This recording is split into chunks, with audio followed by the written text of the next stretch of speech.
السلام عليكم ورحمة الله وبركاته. النهاردة يا جماعة احنا شايفين الوضع في أمريكا وفي أوروبا سيء للغاية تجاه الدولة المصرية، والتخطيط القائم في الكونجرس والبرلمان الأوروبي هو قائم على إسقاط الدولة المصرية وليس إسقاط شخص مثل السيد الرئيس عبد الفتاح السيسي. التفكير مش كده خالص. حجم المساعدات ده الفكر اللي هم بيعملوه ده عشان الشارع المصري يثور، والشارع المصري لما يثور يبقى هم كده نفذوا الخطة بتاعتهم اللي هي باقي الربيع العربي اللي هو ما كملش قبل كده، فجايين النهارده يكملوه. القرارات اللي هم بيتخذوها البرلمان الأوروبي، القرارات من ضمن القرارات بتاعته الإفراج عن 60,000 مسجون سياسي اللي هم الإخوان المسلمين يطلعوا في التوقيت ده. يطلعوا في التوقيت ده يعملوا إيه؟ إيه المقصود إن هو يطلعهم في التوقيت ده؟ عشان تخرب الدولة المصرية. هو اللي عايزه إن هي الدولة المصرية تخرب. فمين هيساعده من الداخل؟ هم الجماعة اللي في السجون دلوقتي، دول اللي هيساعدوه، هيبقوا الدراع بتاعته هنا في مصر لإسقاط الدولة المصرية. ده رقم واحد بالنسبة للبرلمان الأوروبي.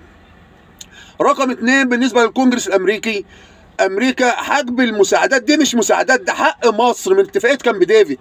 ده حق مصر مش مساعدات، ما بناخدش صدقة احنا منهم، دي مش مساعدات، ده حق مصر. ان هو يحجب ويقول لك حقوق الانسان، حقوق الانسان انك تسيبني انا في بلدي حر، دي من ضمن حقوق الانسان. واول حقوق الانسان بلدي حرة مستقلة بقراراتها ما تتدخلش فيها، هي دي الحقوق. انت جاي بتدور على حقوق مسجون بيخرب في البلد وسايب حق البلد نفسه؟ انت هتشغلني بمزاجك؟ ما تشغلنيش بمزاجك. انا دولة، مصر دي دولة مستقلة مش تحت رحمتك، يبقى قراراتي من داخل دولتي انا حر فيها. والكلام ده نتكلموا فيه دبلوماسيا بعد كده بقى، المساعدات والكلام ده اللي هي من وجهة نظرهم مساعدات وهي مش مساعدات. ولكن الرهان دلوقتي بره في البرلمان الاوروبي والكونجرس الامريكي على ايه؟ على فكر الشعب المصري، الشارع المصري. هيسمع بقى الشارع المصري الفكر بتاعهم ويخرب بلده؟ هنرجع للضلمه؟ هو ده اللي بيخطط ليه وبيفكر فيه وبيلعب عليه حاليا اوروبا والغرب. فالشعب المصري يصحى. الفكره مش عبد الفتاح السيسي دلوقتي، الفكرة مش عبد الفتاح السيسي، الفكرة إسقاط الدولة المصرية. بنسقط الدولة المصرية إزاي؟ بأولادها. أولادها هم اللي يسقطوها ويساعدونا على إسقاطها، وأنا نضغط على الحكومة الحالية وعلى الرئيس الحالي إنك طلع لي اللي في السجون 60,000 عشان يخربوا لي الدولة. وده لا يصح ولا يجوز. ودي مصر مستقلة في قراراتها، مصر مستقلة في قراراتها. مش هنسمع لفكر خارجي ومش هنسمع لتخريب وطن من الخارج. المقصد والمقصود ان الدولة تسقط، وتسقط بمساعدة اولادها، اولادها اللي هم في الداخل. اعمل لي تخريب هنا، ولع هنا، اعمل هنا. انت بتولع في ايه ولا بتخرب في ايه؟ في ملكك انت، ده ملكك مش ملكه هو. وده الفكر اللي هو القائم عليه، والشعب المصري فاهم وعارف الليلة ديت. ويعني ايه، مش عايزين نرجع للضلمة، مش عايزين نرجع للضلمه. مفيش حد هيساعدك من بره، اللي بره عايزك تخرب عشان يجي يعني العراق قال لك هنعمر العراق ونعمل العراق، والعراق ادي الديمقراطيه بتاعت العراق اهي.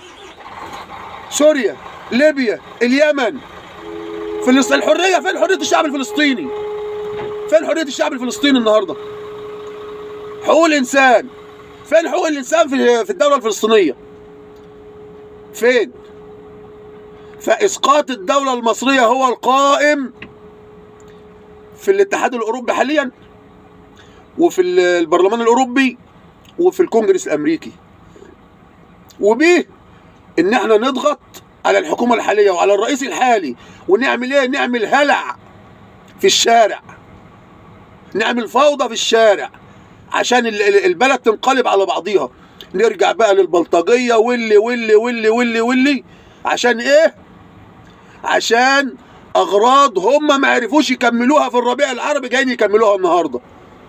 وفي نهايه الكلام وفي نهايه الفيديو يا جماعه، الليله اكبر من ازازه الزيت والسكر والرز والطماطم والخيار والبصل الليله مش كده خالص. دي الشرارة، واكبر النار من مستصغر الشرر. هو بيبدأ بيك انت، بفكرك انت، بيلعب في فكرك، في فكر الشعب المصري. والشعب المصري ما ينفعش ان حد يشغله. احنا مش عرايس بخيط هنشتغل، احنا نشوف بلدنا فيها ايه ونشوف وضعنا ونمشي ورا اللي هينفع بلدنا. انا شايف السيسي هينفع البلد وقائم وهو اللي يصلح في الفترة القادمة، يبقى انا مع السيسي، مش عشان السيسي، عشان مصر. وانا شخصيا اقسم بالله ما انا شايف غير الرئيس عبد الفتاح السيسي هو اللي يصلح في الفترة اللي جاية، لان هو عارف ايه اللي داير، ده فاهم ايه اللي داير، ما يندحكش عليه، وخسر من شعبيته كتير عشان خاطر مصر. فاحنا من المفترض ان احنا نساعد الراجل ده، هو مش نساعده عشان ان هو يبقى رئيس، لا نساعده عشان نحافظه على مصر. نساعد الرئيس عبد الفتاح السيسي عشان الحفاظ على بلدي، على وطني اللي بره عايزين يدمروه. مفيش حد من بره بيبص لك ان انت تبقى كويس، هو مش عايزك تبقى كويس. عايزك تبقى كويس؟ لا مش عايزك تبقى كويس، عايز يدمرك. ما عادش فاضل غير انت في المنطقة. هو عايز يدمرك عشان يشتغل بمزاجه. يا جماعة الليلة أكبر من الوضع اللي احنا بنتكلم فيه. الليلة كبيرة، الليلة كبيرة. فرجاء رجاء رجاء عشان خاطر الدولة المصرية كل واحد يفكر تفكير صحيح. ما نسمعش للي عايز يخرب بلدي، وما نسمعش للي عايزني ندمر بلدي.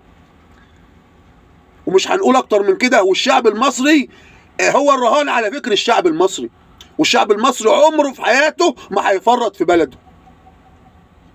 ومش عايز نطول عليكم الفيديو، وكل واحد عقله في راسه يفهم توجيهه رايح فين. السلام عليكم ورحمة الله وبركاته.